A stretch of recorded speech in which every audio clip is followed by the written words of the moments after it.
Welcome everyone.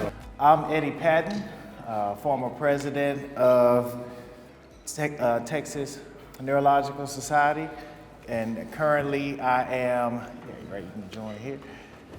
Sir. Come on now, have a seat. Yes, sir. I'm the chair of the medical economics section. And so happy for you all to join us for this afternoon's session about how to get involved in healthcare. You know, we all look at all the changes going on in healthcare nowadays, but being a part of the process. And I'm very happy to have with us today a very esteemed guest that I've known for years in Dr. Ray Callas. Dr. Callas is an anesthesiologist in Beaumont, Texas, or the Beaumont, which one did I have? Beaumont, you're Beaumont. right. You're right. Beaumont, Texas. He has been involved in advocacy since medical school, and we'll get into his history a little bit here, but for a long time. Over 20 years ago, he was actually a part of the process here in the state of Texas to reform medical liability, which I know that we're all benefiting from even today, and why Texas is a very attractive place for physicians to practice. Mm-hmm. A number of leadership positions throughout both the TMA and the AMA, American Medical Association, including being a current delegate to the AMA now. And last year he was sworn in as the 159th president of the Texas Medical Association. So he is fired up about physicians and physician practices and the patients that we take care of. So join me in welcoming to our Texas Neurological Society Winter Conference, President Ray Callas. Thank you all very much. Thank you all. Thank you. All right, so we'll jump right into things, and why don't we start by just tell us a little bit about how you got involved in organized medicine. You know, what was that push that really made you want to get active? Okay, I'll keep it brief. Back in 1988, I decided to go to the military. I served this great country in the Gulf War. I was on submarines. I did a lot of stuff for the United States. If it wasn't for those times, I'll be honest with you, I wouldn't be sitting here today. As soon as you went over there and you took care of God, country, and to protect Americans, it really brought my mind around. Then I went to Texas A&M University after that. Then I went into UTMB, did all my training there. And how I got into it is I had a father that was an MD, PhD, MBA, JD, you name it, he had every degree. But he also told me, always have a chance to do something you may never be able to achieve. And I can tell you, sitting here today, I'm blessed to be a physician. I'm also blessed to be an advocate for our patients. And that's how I got started, the military. And, you know, whenever I committed myself many years ago as a 25-year-old man coming out of the military, I said, I'm going to become a physician. And that's where I am today. Oh, that's awesome, man. Well, thank you again for being here with us. So my second question is that, you know, you, as I mentioned in the intro, you've been involved in organized medicine on all different levels and throughout your whole career, even as a medical student. Right. You know, county, state, federal level. Right. We sometimes don't understand that, you know, certain issues need to be addressed or advocated for on the state versus the county versus the national level. Right. So can you speak a little bit about why do you think it's important to stay active on all of those levels and get involved with not only your county medical society, but also TMA, Texas Neurological Society, AMA, American AAN. So talk a little bit more about that, and specifically some of those issues that we may not think, like insurance, come to mind. You know, insurance is governed at the state level, and at the federal level. So but when we have these insurance issues, it can sometimes be a little confusing. You know, where do we go? Who are we talking to? Right. Our state or national legislators? So just speak to that a little bit more. Well, I'll tell you, it starts getting involved young, or even if you're not involved, it starts getting involved today. The reason why I say that is because I'm involved at not only at the local level, I'm involved at the state level, I'm involved at the national level, dealing with healthcare, all around healthcare. In 2003, he's exactly right. I worked hard out of Beaumont, Texas to get medical liability reform with Perry back during that time. But even today, I'm involved hands-on, boots on the ground. I'm involved in a bank board inside of Southeast Texas. I also sit on a couple different community boards. And the reason why it's important to get engaged is because no one can do your job. You're a physician. There's no one that can be, quote unquote, a physician. Everybody wants to pretend like they're a physician, but they can't be a physician. Then I took it to another level. I started getting involved at the state level and making bills that were very important to me, related to scope of practice, related to creating the voice for medicine. Then while I'm doing that, on my side gig now, I also sit on Texas Department of Licensure and Regulation for Governor Abbott, to where I oversee about 1.1 million licenses in the state. Besides doing all that, at the federal level, I'm one of the loudest proponents of fixing Medicare payment reform.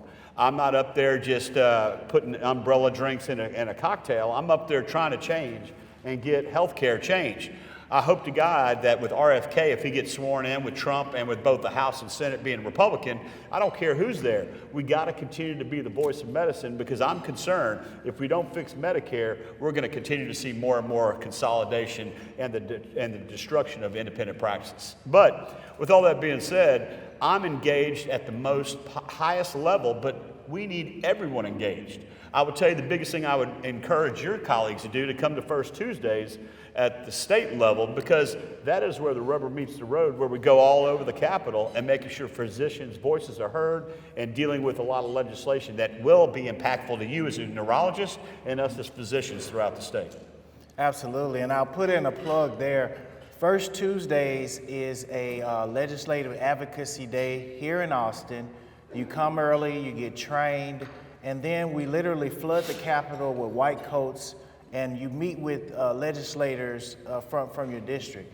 And in April, the first Tuesday of April is a neurology-specific First Tuesday. So we want all neurologists to come out and advocate on that day. We have a particular piece of legislation this year dealing with mobile stroke units. That's really big. So I agree to actually get involved. And when you talk about different levels of getting involved, right, and participating in First Tuesday, and so, but it could be as easy as just like doing a action alert on your 100%. Phone and so forth. I'm glad you brought that up. Even if you don't want to be the boots on the ground walking around the Capitol, what you need to do right now is to stay vigilant, because whenever I call out as the president of Texas Medical Association and we have an action alert, please do not just look at it and throw it in the trash. We have 59,830 medical students and physicians that me as president, oversees with the help of Dr. Patton here. But whenever we send that alert, we're not sending it out for our health. We're not sending it out because we want to waste your time. We're sending it out because we need all physicians to respond. The other thing I'll tell you too is that it's too late right now, but as you go back to your districts or wherever, state rep, your senator, pick up the phone, talk to them, get involved, but especially if you don't want to go and do all that, please, every time we have an alert, I guarantee you neurologists are going to have alerts too. We have to respond when we have these alerts, because we're going to be attacked this legislative session, I promise you. And one of the things that has always, in my view, made you very effective is that you are very active with your state representatives and those from your district. And I know as physicians, sometimes we try to separate kind of the politics from medicine, but so much of what we do is impacted and voted on. So talk a little bit more about your activity with your state rep and whether it be just attending a fundraiser, or at least just getting to know who your representatives are, because they are the ones who are voting on these issues. So, I mean, you bring up a good point. So, I'm very good friends on both sides of the aisle, even though I'm definitely Republican, but that doesn't mean that my issues are not both Democrat, Republican related to medicine. For example, I entertain, and we've had Senator Colcorst at my house, who's the chair of health. We've had everyone from Lieutenant Governor, Governor, Speaker of the House. I've had State Representative Joe Desotel, a Democrat, at my house. My point I'm trying to make is that if you have people like me and people in your district that entertain, and you have an opportunity to go there, You talk to patients all day long. Legislators are patients too. Get to know your legislator, because I'm telling you, there's a bill, and I want you to remember this bill, and you won't forget the bill number, I promise you. You remember how devastating 9/11 was in the United States of America? That's what we're dealing with too. It's called Senate Bill 9/11. It's devastating to the practice of medicine. And what that is, it's an independent scope of practice bill that Senator Blanco has put out, made it his #1 issue, that nurses should be able to do whatever the hell we do without going to medical school. It's a complete independent scope of practice bill that we got to work on. And the other thing I'll tell you too is that whenever you're in town and whenever First Tuesdays or whenever you come up here, go by that office. If you come to First Tuesdays, I don't need to hold your hand. Dr. Patton doesn't need to hold your hand. We need to go by and talk to every legislator, because your story is going to be different than my story, but our story's all the same. We got to maintain patient integrity and maintain the education experience that we bring to the table because of our training and our education compared to other people. So that's just some of the things that I highly recommend we talk about. And one thing that I've noticed in lobbying here in Austin, and I've also lobbied in DC, of course, on Capitol Hill and Neurology on the Hill. These legislators are, attorneys. They're business people. They don't really understand the issue. Correct. And what I always like to do is lead with a story, because more than likely they have a family member with migraines or stroke or Alzheimer's disease, these particular issues. But they actually look for our leadership and our expertise as physicians as they try to put together this policy that's ultimately going to impact us. Totally agree. And I will tell you where y'all stand today with the Lieutenant Governor. I will tell you that he is so passionate. In his top 25 agenda items, one of them is creating an Alzheimer's Institute and a Brain Institute. And I'm telling you, if y'all get engaged with him and you talk to him, he's already told me, I want to look for good neurologists, psychiatrists, and neurosurgeons to come up with the best to treat Texans. And I think while you're in there, you need to tell them that Senate Bill 9/11 is crap. I mean, you already have an inroad. I mean, we're blessed to have that in the top 5. And with y'all's leadership as neurologists, no one else better is to understand what he's going to need. And so I agree with you totally. Now I'm going to sit back for a while and give you as much time as you need to just go through some issues. And what I want to hear is we're in Austin, Texas. The legislation has just got going, but what are some of the key health-related issues that you anticipate will come out of, at least here in the state of Texas, during this session? Okay, well, that's perfect, because I brought me a little piece of paper. and it's just my topics that I don't want to forget. So the #1 thing that I already told you about was scope of practice. Scope of practice is the biggest thing that we try to defend, and we've been defending that. I've been in TMA, not including medical school, but outside of medical school for almost 30 years, and we have not had really any scope of practice. What we're seeing more and more people saying that nurse practitioners, APRNs, PAs, psychologists, you name it, they believe they can do our job. So we got to continue. Scope of practice is already on the table. We are tracking over 200 bills right now that we're looking at, but the biggest one is Senate Bill 9/11. The other thing too is we got to improve workforce. And the only way we're going to improve workforce if we continue to increase GME, which is graduate medical education. We went from 9 medical schools, but now we have 16 medical schools online, so we're doing that. As of today, we have a ratio of 1.3 to 1, which is better than the 1.1 to 1 that we negotiated back in the day, which was Senator Nelson. The other thing we want to do is look at physician loan repayment programs and looking at rural communities where we can strategically position physicians. There's a bill to where your loan repayment will be waived as long as you go to that rural community for X number of years. So that's another thing we're looking at. The other thing I'm telling you that I'm fighting big time for is the health insurance hassles that you're going through, related to gold carding, related to prior authorization, related to network adequacy. And I could talk to you about this for hours, but what I'm telling you is that gold carding is my biggest pet peeve. We worked our butts off to get this passed. How many of y'all have a gold card here? No, seriously, raise your hand if you have a gold card. No one's raising their hand. We got one there. We got one. That's embarrassing. Two gold cards. And you know what? It's not on the back of the physicians. What basically, raise your hand if you don't know what a gold card means. If you don't know. I'm going to be very quick to explain it to you. A gold card is basically where if you stay within the parameters of ordering tests, diagnostics, surgery, you name it, within 90%, the health plan should give you a gold card. What gold card then allows you to do, you don't have to go through the prior authorizations, and it should be automatic that you can just start seeing your patients and not have to do this. We have a couple cleanup bills. We're going to fix with that. So I just want to let you know, Eddie, we're working on that big time. So that's another big issue that I'm dealing with. Tort reform, you don't need to say anymore. We're fighting hard on tort reform. They want to, there's one guy, Representative Wu, that always files a bill that says, hey, we need to have a cost of living increase and a change on a COI in order to maintain tort reform. But what people don't realize, tort reform is what made medicine better in the state of Texas. We literally have a cap of non-economic damage of $250,000. It doesn't mean you don't have mental anguish in all kind of different ways that the attorneys play, but we're fighting hard to maintain tort reform. And that's been in fact since, like you said, 2003. And it happened in Corpus Christi in our hometown of Beaumont. Another thing we're looking at is women's health.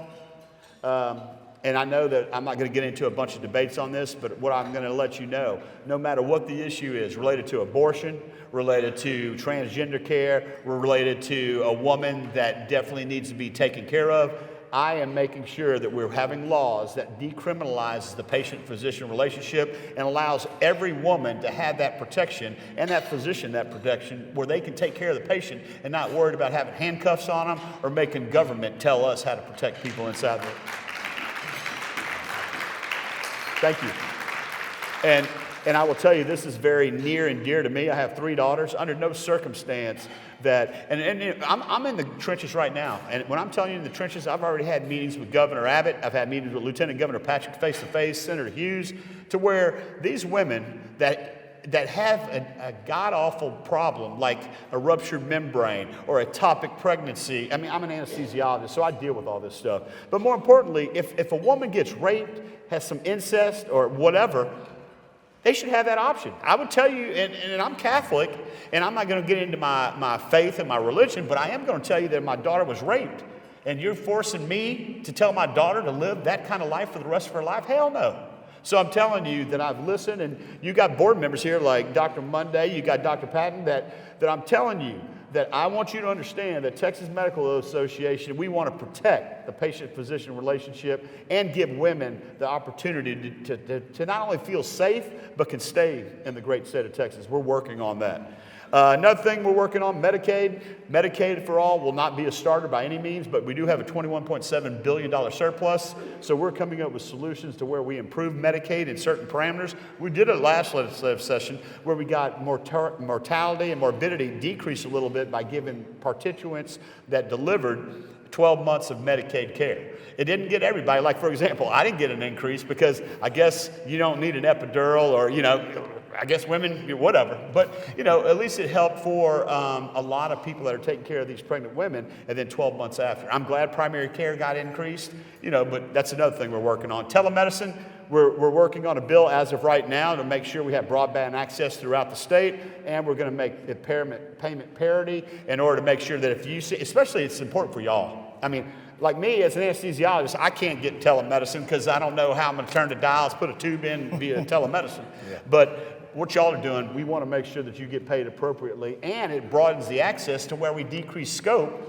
Because if you can see me in Beaumont and you're in Houston, hell yeah, that's a win-win-win instead of having a nurse practitioner do it. So telemedicine is another big thing we're doing. And then finally, the corporate practice of medicine, which is near and dear to my heart, your heart, is that the vertical integration that we're seeing at the highest level. The biggest problem that we're seeing are people like United Healthcare, to where not only are they in charge of the exchange, where exchange happened, which I think it was calculated when a lot of physicians closed their doors or they sold out. We're also seeing, too, that they own pharmacy benefit managers. We're also seeing that they own anesthesia groups. They also own physicians. They own 93,430 physicians as of today, United employees. So what we're looking in this too for the corporate practice of medicine is that we need to make sure that your voice is just as important if you're employed or if you're private equity owned or whatever. And also too, we need to make sure that non-competes did not ruin you and your patients. And we're working on that this year in the state of Texas. So those are my top 10 that I could go into a lot more detail, but I'm just going to tell you that just because we have our top 10, We're looking at a lot of different things, and anything that you might have that you need us to work on, which I would explain to them that your issue is my issue, which is our issue.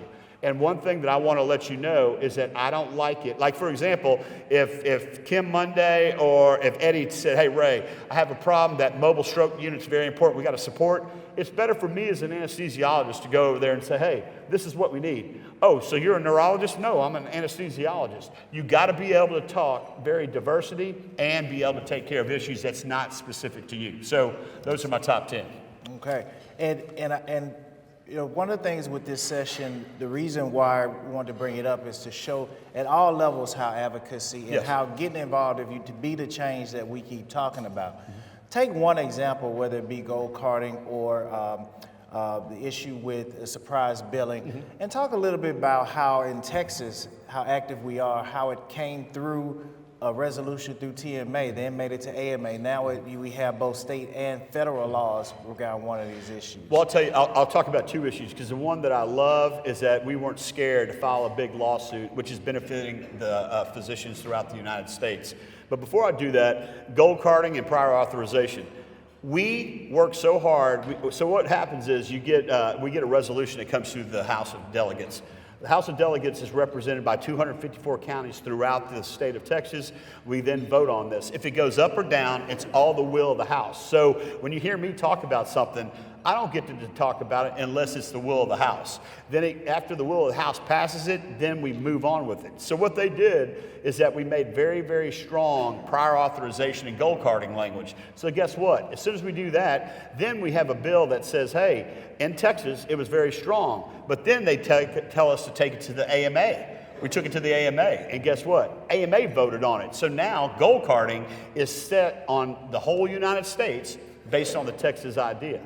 The other thing I'll tell you, the No Surprises Act, Senate Bill 1264, if y'all remember from Kelly Hancock and Tom Alverson, it was a bill that we negotiated very strong. And it's all because of our relationships we had with business and commerce, where we weren't going to let it move unless we put our language in.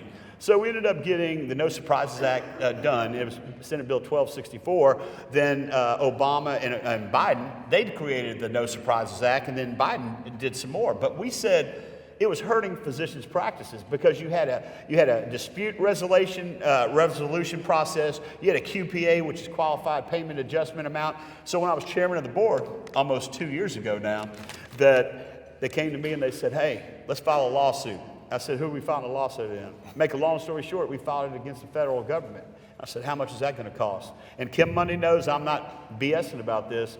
My biggest stress was knowing that we were going to take dollars, not from private equity, but take dollars from TMA, your dollars, your membership dues, and use that to file this lawsuit. So I was like, let's do it. And I will tell you, I had 100% support from your board of trustees at TMA. I didn't have 100% support thinking that I was going to file 4 lawsuits, though. Let's be honest. But I will tell you, as of right now, we have won every single lawsuit except for one of them. And guess what? We're filing another one to go after the lawsuit we haven't done. But because we've done this, I get letters, emails, texts saying, Ray, TMA, thank you for what you've done. From West Virginia to California to Florida, because what we're doing, we're proving that because insurance continues to skirt the goddamn game and not pay you appropriately, we have an attack mechanism now. Because what they were trying to do, they were trying to put ghost bills in there. Like, say for an anesthesiologist, they would increase the denominator to make your profit less and less and less. But they weren't even being billed. But they were using the denominator to increase. I could talk about it a lot longer, but I just want to tell you, those are two things that when Texas speaks, I promise you, at the federal level, we're very represented and we're very respected. Matter of fact, right now, Medicare payment reform, it was because of us. We created a big 5. Texas, Pennsylvania, New York, Florida, and California. We said, heck no, we're not waiting for AMA, we're doing it on our own. So I will be up in Washington, D.C., not this week, but next week. I'll be at First Tuesday this week, but next week. And we're having a huge meeting with the Doctors Caucus, and we're meeting with a lot of champions, both bipartisan support, try to get Medicare payment fixed for everyone. That's what we're doing. All right, so we're coming down to closing. Are you willing to take a few questions out? Yeah, please. I love questions. So we'll take a few questions afterwards. My last question is that I remember years ago when the percentage switched flipped regarding physicians that were employed versus independent practitioners. Right. And I know you feel very passionate about protecting independence Yes. in medicine. But there can be a notion if you are an employed physician that, well, that is what it's my employer's job to look after all of these things. So just speak to the fact that even at whatever level you are, whether employed or independent, the importance of getting active and staying involved. Okay. I wrote some notes about that because I know that you were going to ask me. One is the advocacy and representation, no matter what line of work you're in, either employed physician, private equity owned, hospital owned, independent, your advocacy is what's very, very important to make sure you're the voice for your patients, no matter how you are, because people that wear coats that are not white coats, they should not be making decisions on healthcare. It should be physicians making decisions, not the suit and ties like us up here today. The other thing too is we need professional development. And the only way we continue professional development is making sure that we're giving ideas and making sure it's cutting edge. We can't sit on the sidelines and expect administrators. You think administrators are going to make medicine better? No way. It's the experience about the men and women that are taking care of these people, giving us innovation and moving it along. Collaborating and networking, it's very important that we don't put up isolation and walls between us. You might be employed and I might be private, but I'm still a neurologist, you're a neurologist. We need to work together because our commonality is still the same no matter how we get our paycheck. So, and then the final one I'll talk about is that we need to maintain leadership opportunities. No matter if you're employed, not employed, TMA continues to have leadership. We don't look and say we need to make sure that you're not employed. We don't do that. But what we need to do is to make sure we work together. And I want to make sure that if you become employed and you don't like it, you should be able to get out of it and be able to go back to doing what you're doing. And I really do believe if we fix Medicare, Medicare ties to every health plan. And then you will start to see the disengagement of complete corporatization and allow. But with that being said, I really encourage you, even if you're employed, to stay active and to stay involved. Excellent. Yeah. Well, thank you so much. Are there any questions? We got one question. Yes, ma'am. Dr. Callas, thank you for your assertiveness and all your working and so hard to do for us, and thank you. And thanks to Dr. Patton for his activity in our society and everywhere else. I'm Susan Blue from Fort Worth, Texas. I just finished 51 years of practice, and I have a comment and not really a question. And it's hard to stand up here and say these things, but some other things that I think we need to be mindful of. You mentioned the anesthesiologist. I don't know if everybody in here knows that the day the Humana CEO was killed, the next day it came out in the paper that I think it was Blue Cross was going to limit the anesthesia time for patients. And it sounded like they were going to cut out anesthesia for some GYN procedures. So they pulled it back, thank goodness. But that's one thing that's happening. Another thing that's happening, and I've seen this in my own experience, is patients are going to the ER and getting the diagnosis that's going to make the most money for the hospital. People are getting intubated because they can bill more, not because they need intubation. I do some medical legal work for the defendants. I don't recruit it, but I do get asked by attorneys to do it. And then on the horizon, or coming over the horizon now, is something I don't hear much about, and that's the third-party reviewers. There's now a company called Cotivity, which has bought out some of the previous reviewers that we heard from, where they would ask for 82 charts, and then 2 weeks later, somebody in their company would ask for 54 charts for review. Interestingly, recently, I have seen a case where Cotivity has very aggressive reviewers, and they are obviously there to collect money that they have paid for physicians. In one case, it was a neurologist. Essentially, every EEG he had done was denied. So I think these third-party examiners are getting out of hand. I don't know what we're going to do about it, but just want to say heads up. Thank you very much. I will tell you that I worked hard to stop the Blue Cross Blue Shield. So what they were going to do, if y'all don't know, so I have no control of what surgeon I work with. I have no control. And I don't know if I take care of you versus take care of Kim Monday, her anesthetic might be shorter than you because I might get into a problem. But what they were trying to do is say a gallbladder, if it goes more than 50 minutes, I'm not getting paid anymore. So if that was the case, we should all just say, let's just look at a cookbook and say that that's how medicine should be. But they stopped that. I will tell you the good news that did happen yesterday.